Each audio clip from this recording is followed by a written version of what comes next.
Hey, yo, long time no see, everybody.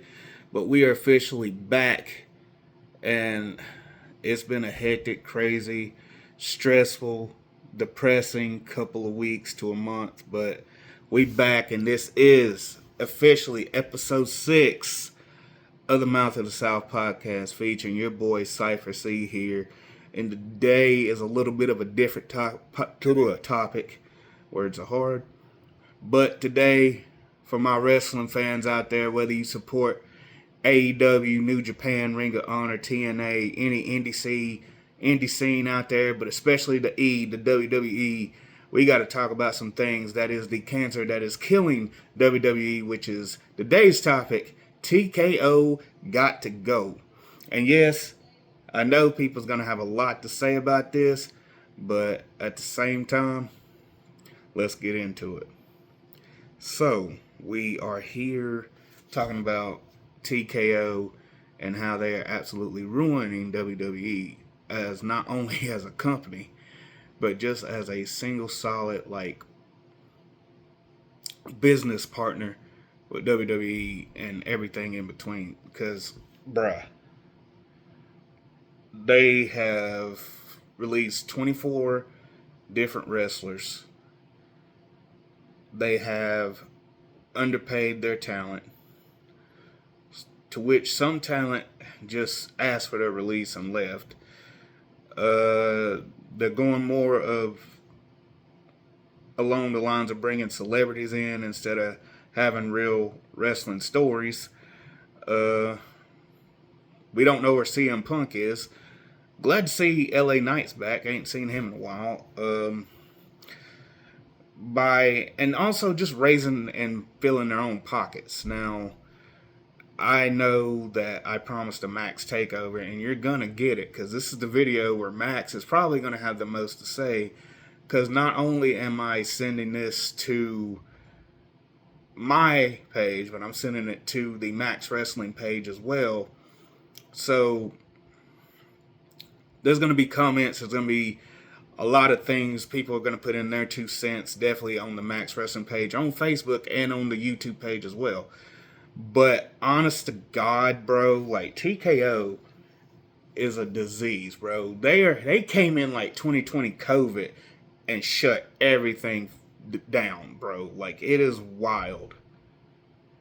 And this is somebody who grew up on like WWE and has like expanded his taste, for lack of better words. I mean, expanded his horizons is what I meant to say, to other promotions. You know, I know for y'all older fans, it started with NWA, and then WWF, and then it was WWF, then changed to WCW, then WWE, ECW, and then along the lines you learned of New Japan, Stardom, Marigold, Noah, Rev Pro, all these indie promotions, GCW, MLW, Ring of Honor, TNA, Lucha Underground, which if that's coming back, I'm assuming if it's coming back, baby, please, the releases they have, put them in Lucha Underground. I'm praying to somebody, and if they do, I got Cash App in my bio. Anyway, but mostly people have been heavily involved WWE, and now newer nowadays since their arrival in 2019, the AEW scene. But for a long time, WWE has been the top wrestling company in the world where people want to make their names famous everywhere, but when they make it to the E, they think they made it. But let's think here, because there's been more. I don't want to say there's been more successes than failures. It's about half and half. There's half successes and half failures. And honestly, I can give a couple examples of successes that came in from the indies. AJ Styles. AJ Styles, that's one of them. Let's see. I'm trying to think of who came from the Indies that made it big in the E. Well, AJ Styles retired, but he came into WWE from the Indies. Let's see. I can't. I'm pretty sure y'all named some more people that's made it big in the Indies and came to the E. But let's Shinsuke Nakamura, but they dropped him. Uh, Jeff Cobb, aka JC Mateo, didn't do nothing with him. Didn't do nothing with Motor City Machine Guns. Didn't do nothing with the Tongans or God, the Gorillas of Destiny. They still got Talatonga, but he's with the MFTs, which has been a very downward spiral. They got rid of the whole Wyatt Six, which was Bo Dallas, Nikki Cross, who was hot on the Indies, Dexter Lumis, Eric Rowan, who's been both AEW and WWE. He's been everywhere. And then last but not least, Joe Gacy, who came from NXT and, did his thing. Let's talk about Aleister Black. He's doing the Andrade thing back and forth. And look, Andrade is now back in AEW, killing it. Santos Escobar just needs to go to AAA at this point. He will shine in AAA or New Japan. They're getting rid of a lot of people that are old to bring in fresh new talent. And this is TKO's way of thinking. They think that by getting rid of some of the veterans that's been there for years, it'll make room for fresh new talent, which I get. We always want fresh new talent. We want good storylines, but the releases they had were ridiculous. And let's not forget the biggest hit of all, Kairi Sane. She's going to show up in AEW. As well as the New Day. As well as Motor City Machine Guns. TKO, I honestly think since TKO was introduced, that was not a Vince thing. That was like a Rock endorsing them thing because he's on the board of directors, and we all know the Rock. He's a dick. He can be a dick at times. We all love the Rock. I know. We all love Rocky. We all love the most electrifying man in sports entertainment. We get it. And we gave Triple H a lot of shit, but then again, seeing it, maybe it's not all of Triple H's fault, but he does have a hand in it because he's kind of got his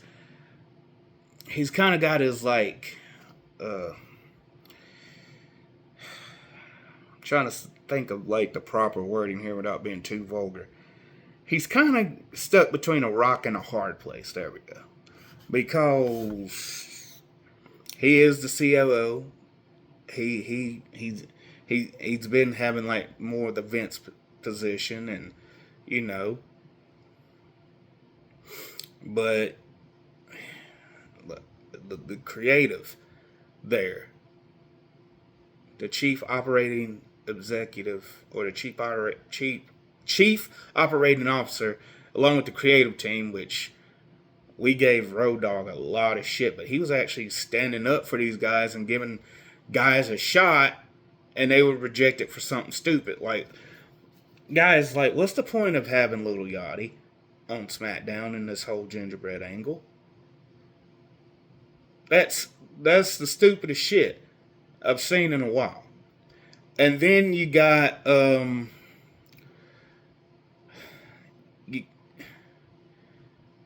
these storylines ain't making much sense. SmackDown's horrible. Raw is decent. The only thing that's really cooking right now, that's really just taking off, is NXT, and I pray they don't get rid of Shawn Michaels anytime soon. I hope Shawn continues to run NXT as a separate brand, because with LFG, Evolve, NXT, and the WWE ID program, and the Next in Line program they got for that, is just keep it separate and away from the company. Now, I will admit we had some excellent call-ups on the main roster like Sol Ruka, Ethan Page, Javon Evans, Obafemi, Trick Williams, Fatal Influence, and eventually, I forgot, Ricky Saints. We'll eventually get Blake Monroe, and she's going to cook with Tiffany Stratton. Lash Legend came up. She's in the Irresistible Forces. And I know there's a couple other people that got called up. I know I can't think of everybody off the top of my head, but you got Braun Breaker, who's been there a while. You got Roxanne Perez. They're starting to find a little bit of shine on the main roster after being there, because most of the roster, except for maybe 10 to 15 other guys there, maybe less, all came from NXT. I think the only dudes that's on TV that has not been on NXT is Miz, Royce Keys, which came from AEW. If you don't know, that's Powerhouse Hobbs. The Miz, Royce Keys. I know Randy Orton, Sheamus, wherever he's at. Hell, it might be less than 10 to 15. It might be 5 to 10 more people. It's not a whole NXT roster. I might be wrong. Y'all have to fact check me and double check me in the comments. Because like I said, this is not just going to be posted on my page. It's going to be posted on the Max Wrestling Facebook page as well, and the YouTube page, and everybody can put in their comments and, questions, concerns. Because I know people are going to have a lot to say, because TKO is destroying this company. It's literally the bottom line. And I'm trying to make, points to where it's not all negative. Like, there's some positives. Like, wait a minute, Logan Paul came from YouTube. He don't count. I had to backtrack a little bit. But honestly, don't matter. I mean, yeah, Cody Rhodes, he didn't come from NXT. He came from AEW. And then, see, it's like a back and forth. And my brain's like working on two different sides of the spectrum of the positives and negatives. But mostly it's just about TKO and how they're actually really just screwing up. Because at the end of the day, dude, TKO's got literally like 3 guys from the UK and also 3 guys from America being luchadors. I know y'all seen the gimmick. If you haven't seen the gimmick, Los Americanos with El Grande Americano versus the El Brothers Creoles, or the Creed Brothers. I'm just calling them the Creed Brothers because that's Julius and Brutus Creed. We're not stupid, with Chad Gable, aka the OG original El Grande Americano. We know who they are. The other guys is literally Ludwig Kaiser, Pete Dunne, and Tyler Bate.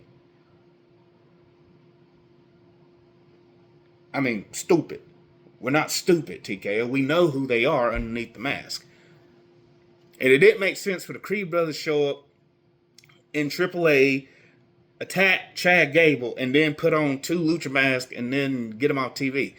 Like, you just left poor Ivy Nile somewhere by herself. We ain't seen her in God knows how long, and she was actually a good candidate to actually win the Intercontinental Championship. But now, cool, we got Sol Ruka stepping up. So maybe if Sol Ruka takes it off of Becky, Ivy will take it off of Sol, and then so on and so forth. Who knows? But whatever, that's a storyline there. But I don't think TKO's invested in storylines because, like I said earlier, they're getting rid of people that's veterans that are old. And they did a huge pay cut to all the roster. Bayley spoke out about it. She's going to go to AEW because her contract's up at the end of the year. So 2027, beginning of the year, whichever the first pay-per-view is, you're going to see Bayley with Sasha Banks / Mercedes Moné. Kyrie's already going to be there at some point. Lyra, she'll be she's going to be a top mid-carder. she's gonna go places.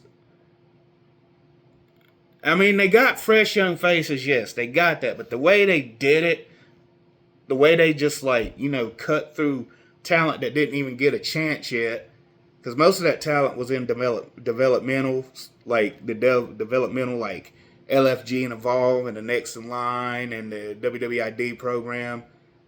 They got rid of some of them, but they're going elsewhere on the indie scene. Excuse me, the indie scene. And I could see Selena and Alistair back in AEW, and Buddy Murphy, aka Buddy Matthews, showing up in October, teaming with them, or maybe Andrade teaming with them, and then House of Black will be a new faction. It'll be Buddy Matthews, Andrade, Malachi Black, and Zelina Vega, or Thea Trinidad is her real name, or Tommy N and Thea Trinidad versus Killer Kross and Scarlett Bordeaux and GCW. Never know. But you got rid of all those people just to bring back Baron Corbin to be somebody in NXT to help mentor them. They don't need help in NXT. They're cooking. They're doing just fine. Baron Corbin was doing just fine on the Indies, being a tag team partner with Dijak. Or, if y'all don't remember him, that's Dijak Davakovic. He was in NXT and on the main roster, and then he was in Retribution as that horrible gimmick of Mace. Or was it T-Bar? It don't really matter. But I'm saying this is TKO's way of thinking. They don't think. They want to line their pockets up and just make everything look stupid. Because if you've been watching SmackDown, it's absolutely horrible. I mean, there's some good moments. But they got Royce Keys all over the place. They put Gunther on SmackDown after having Gunther look like he was feuding with LA Knight, and not having that. Dropped the ball on that. Could have had a feud going. I'm trying to think. They could have had a good feud going with that, with the LA Knight and Gunther thing. And then now that TKO decided to bring back Brock Lesnar like last Monday in North Carolina, Greensboro, North Carolina, at the Raw episode there, to have probably a daggone 3-match series.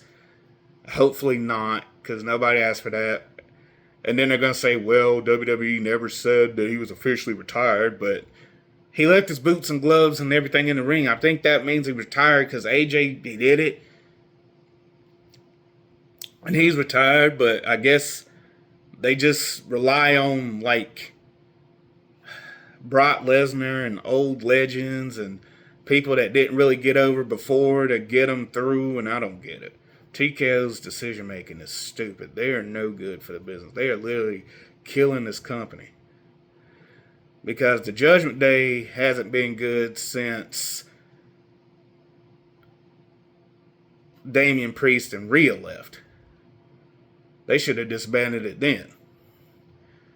And then you got Dirty Dom Mysterio, who's had one defense with the AAA Mega title, which I'm shocked they pulled that off on a Monday Night Raw. But, whatever the case may be with that. At least they got the AAA Mega Champion on Raw. And then they just got a lot of missed opportunities and a lot of missed views and a lot of questionable calls on their hands. I mean, it is TKO. They ain't doing so good. And now we got whether or not Asuka's retired or not. You don't see LA Knight wrestling. He's more doing backstage segments. And a statement I said earlier, where is CM Punk? Unless he's just home with AJ, living the semi-retired life, or I don't know what's going on with him and AJ. There's no official statements there.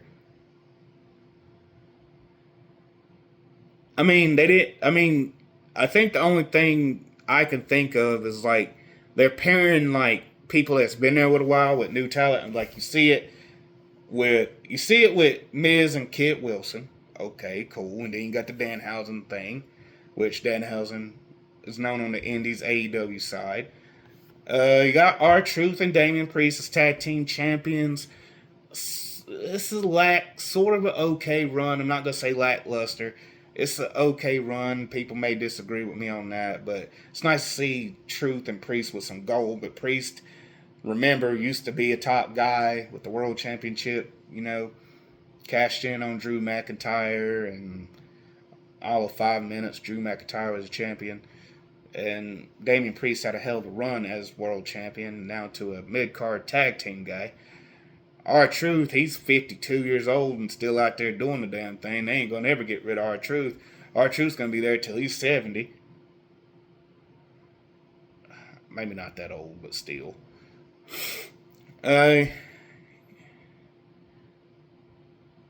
You see a lot of these young cats like getting with veterans. There's more examples I can't think off the top of my head. But I will say this bloodline thing, y'all been running this for like ever now. It feels like it's been going on for 10 years and it ain't been that long. Like, at some point, you're going to have to drop the bloodline angle at some point. Because now you got Division and the bloodline on Raw and you ain't got crap on SmackDown. About cuss, but I saved it. You ain't got nothing on SmackDown except for Fatal Influence totally killing it. That's the only good thing about SmackDown is Fatal Influence. Jacy Jayne, Laney Reed, and Fallon Henley. Fatal Influence, that's good. That's all you got. And which they're going to be actually on Saturday night's main event this Saturday. Cool, love that. And it's good to see Soul on there with Becky, that's good. And then you got, Ethan Page and Penta, that's good. I like the setup where you got new talent versus talent that's been there for a while. So that's 3 examples, Soul and Becky, Fatal Influence versus Rhea, Charlotte and Alexa Bliss, Ethan versus Penta. You got the Street Profits versus Division, which is great. Love that.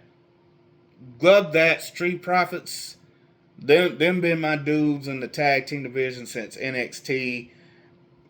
And they revamped the Street Profits for good reason and it's working. The crowd's behind them. Still would want to see Montez in a top guy position at some point, but we got Braun Breaker, Oba Femi, Seth Rollins, Jacob Fatu, Roman Reigns, Cody Rhodes, question mark besides CM Punk, Randy Orton. I ain't seen much of Randy lately because I think he's hurt right now. You ain't really got that many top guys. I mean, you can start building them. Start building some up. I mean, Ricky Saints, he tries. I mean, Ricky's good, but he's all right. You got Trick Williams. He's a United States champion. He don't need Little Yachty. I don't know why we still got Little Yachty there. Sami Zayn could be a top guy, but he's always gonna be a B+ player. Cause that's Stephanie. That's what Stephanie said. I didn't say it. I'm not agreeing with Stephanie, but they always drop the ball with Sammy. They always drop the ball with Drew. They definitely dropped the ball with LA Knight. They drop the ball with a lot of talent and just don't know what to do with them. So they just in back and catering. But, TKO, man, like, they ain't done nothing really worth a damn to make us really care about the product. I mean, yeah, they're giving us this banger Saturday night's main event. But look at AEW. Dude, AEW, I think, is All or Nothing or Double or Nothing this weekend. I think it's All or Nothing is what it's called. Was it Double or Nothing? All or Nothing? I can't remember because I got too much going on in my brain. But still, I mean, each match has storytelling. Each match has a meaning. Each match holds significance. And, and with these pay-per-views they're throwing together, I mean, Clash of Italy, so far we know Obafemi and Brock Lesnar. We might see Braun Breaker and Seth at Clash of Italy. We're going to see Roman Reigns and Jacob Fatu probably at Clash of Italy. We're just gonna see a lot. I mean, you got Carmelo Hayes that came back. He's gonna be a top player. Definitely get that United States Championship back, or elevate him to the top of the mountain. Because I think everybody's about tired of seeing Cody Rhodes hold the belt and not doing jack shit with it. Because I think the last person Cody Rhodes defended that belt against, I'm trying to think. Who did he last? It was Randy Orton.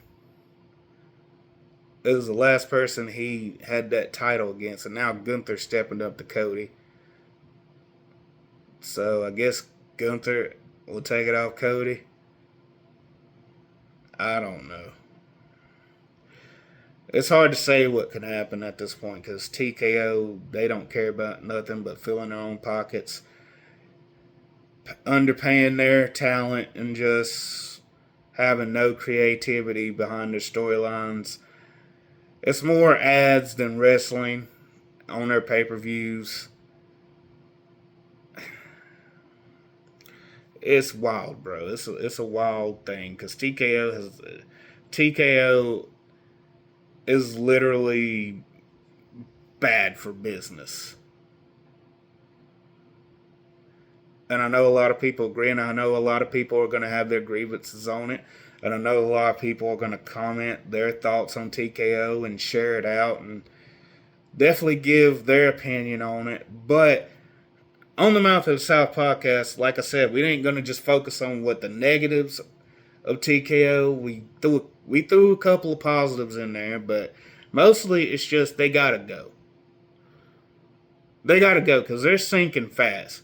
And I've said this before, and I'll say it again. By next year, the way TKO is running WWE, by next year, AEW will be the top company running the show. And everybody's going to want to go to AEW instead of WWE.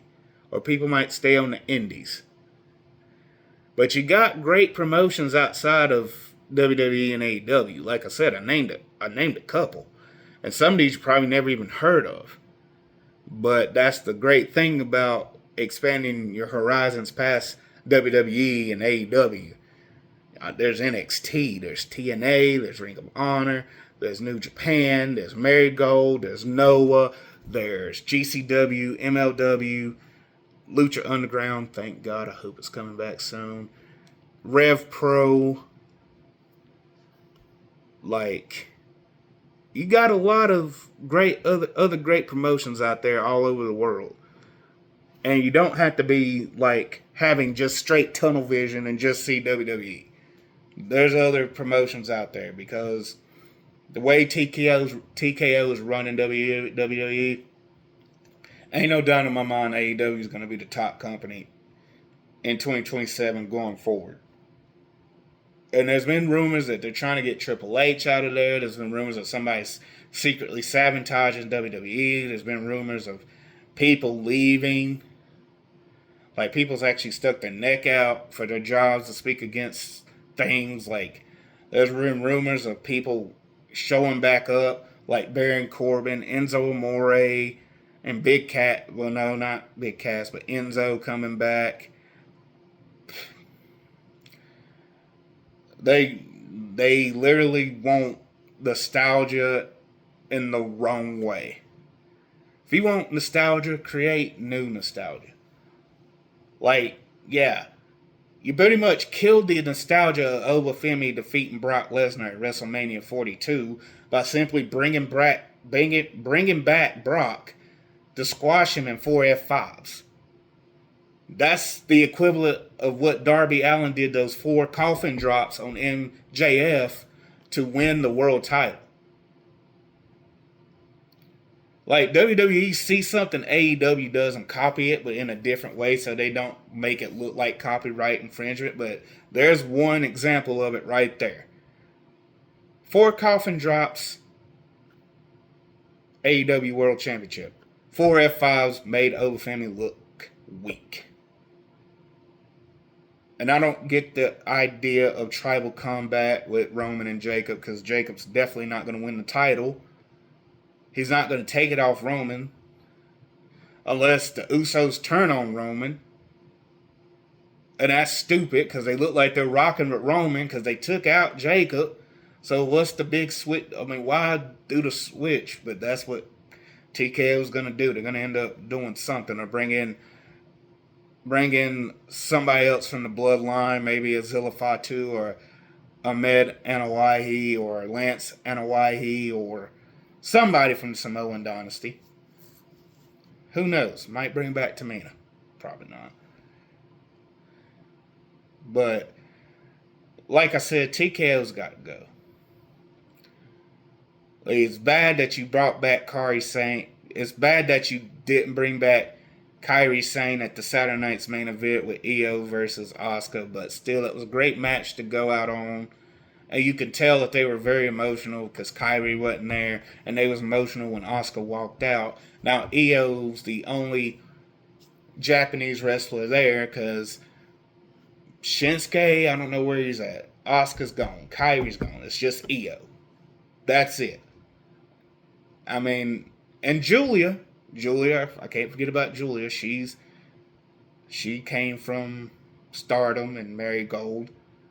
So I can't forget about Julia. Sorry, I'll make sure I get that in there because Beer will definitely scream my head off. But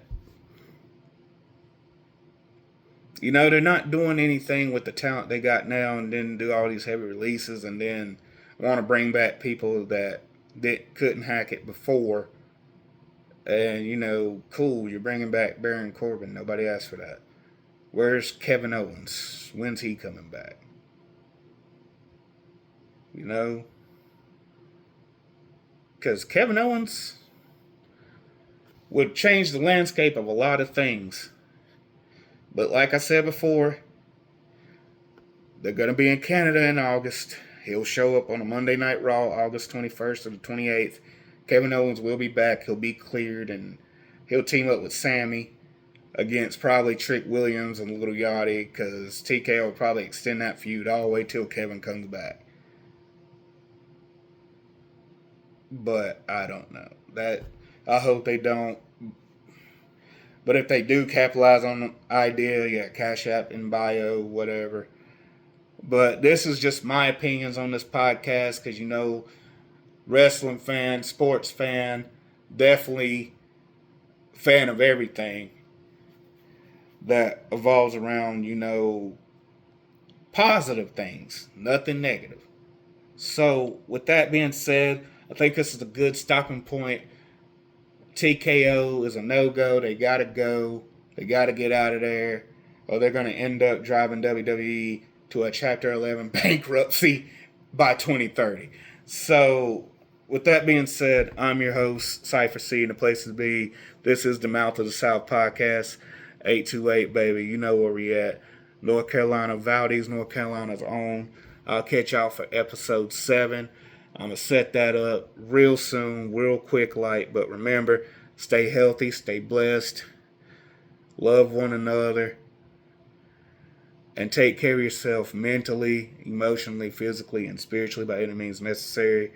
The world is severely rough right now, and now is the time more than ever to come together and just show love and support. So thank you for joining me on this episode.